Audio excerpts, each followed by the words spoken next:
What up, Celtics fans? As Celtics Today by Chat Sports continues to grow, make sure you turn on those notifications because we're hitting you with the latest Celtics news and rumors, free agency updates, breaking Celtics news as well. But here's the deal.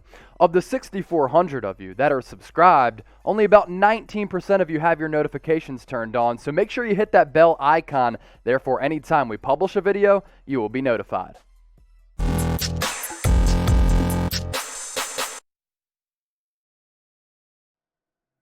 You're watching Celtics Today by Chat Sports. I'm Chase Sr., and we're getting to the point in the NBA offseason where people are floating around ridiculous trade ideas. So coming up on today's show, we just have to shoot down this trade idea that Bleacher Report threw out there because I feel like a lot of people outside of Boston are just slandering the name of Jaylen Brown. This guy is one of the best two-way players across the NBA, and it's time people realize that outside of the great city of Boston. So what Bleacher Report did was they took a look at one surprise trade target for every team across the league, and they looked at a Jaylen Brown deal to the Grizzlies because when you look at that Grizzlies roster, after some of the momentum that they were able to gather this past year with Ja Morant and Dillon Brooks, they need a player, an elite two-way guy like Jaylen Brown. And in exchange, the Celtics in this deal would be getting back Jaren Jackson Jr. I like Jackson Jr. as a player. He's only 21 years old. He was injured a lot last year, has a lot of ability. I still think the upside is there.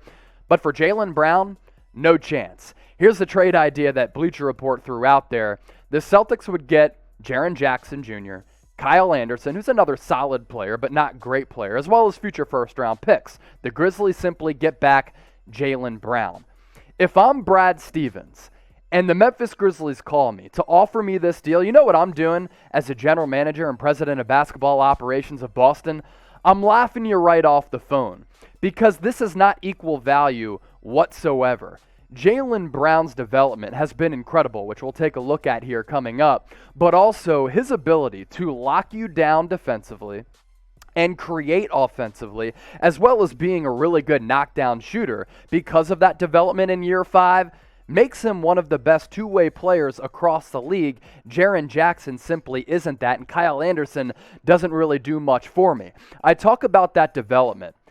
Jaylen Brown in 2016-2017 was a very raw prospect coming out of college. The upside was certainly there, but I'm not sure anybody thought he was going to become the player in 5 years that he has become.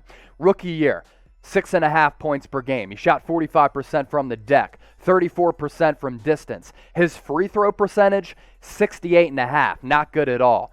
This past year, of course, that season cut short because of that wrist injury. It's a big reason why the Celtics were 500 and went out in the first round to the Brooklyn Nets. Those numbers in 5 years have jumped up to 24.5 points per game. He's now shooting north of 48% from the floor.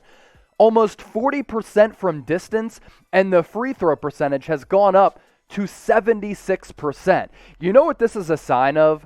This is a sign of a guy who takes his craft very, very seriously. And you compare Jaylen Brown and Ben Simmons. Ben Simmons, his offensive game has not gotten better whatsoever. Go back and watch what he did offensively in the Las Vegas Summer League. He was a better offensive player then than he is now. Of course, Ben Simmons has become a first-team all-defender, and he's a great defensive player, but his offensive game has gone downhill. Jaylen Brown, on the other hand, gotten better defensively as well, and has turned into one of the most elite two-way players in the league. That's a sign of a guy who works his ass off, and that's why I'm keeping him on this roster, because I think the fit of Tatum and Brown can certainly work and put you back in the conversation of being a player in the Eastern Conference.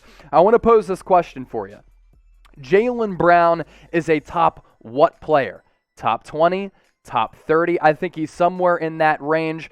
He has the ability to be a top 10, top 15 guy eventually. He's not just yet. What do you think, though? Get those votes in the comment section down below. I wouldn't be doing this show if it wasn't for Newsbreak. It is the single best app that I have on my phone right now, and I guarantee you, if you use that link at the bottom of your screen, chatsports.com/CelticsNB, which redirects you to the App Store, and you download the Newsbreak app, you simply won't regret it because it is just overall fantastic. On one single feed, you get your local news, weather and sports, politics, food, pop culture, and entertainment news as well. And here's the great deal. Celtics Today is on the Newsbreak app right now, so you can also get your Celtics content all on one single feed. Basically what Newsbreak app does, you enter your zip code and all of the local news that's happening in your community, whether that be in Boston, Cambridge, outside of Boston, somewhere in New Hampshire, Massachusetts. It filters all of that local news from all of your top sources on one single feed, including Celtics news and rumors from us here at Chat Sports. So once again, chatsports.com/CelticsNB. Use that link at the bottom of your screen, redirects you to the App Store. You'll be able to download the Newsbreak app for free.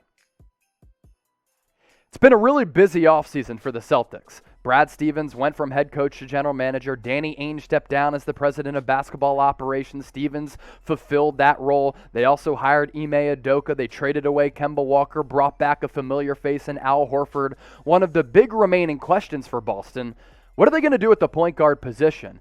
And is Marcus Smart going to be the starter as he enters the final year of his contract? Jay King of The Athletic took questions in a mailbag from Celtics fans about the Celtics offseason, and he addressed a variety of things, including, is Marcus Smart going to be the point guard next year? How can the Celtics improve going into next season, the first for Ime Udoka? And here's what Jay King had to say about Marcus Smart as the point guard, and we'll explore Smart and his ability to maybe be the starter, as well as some other point guard options who are affordable for the Celtics coming up.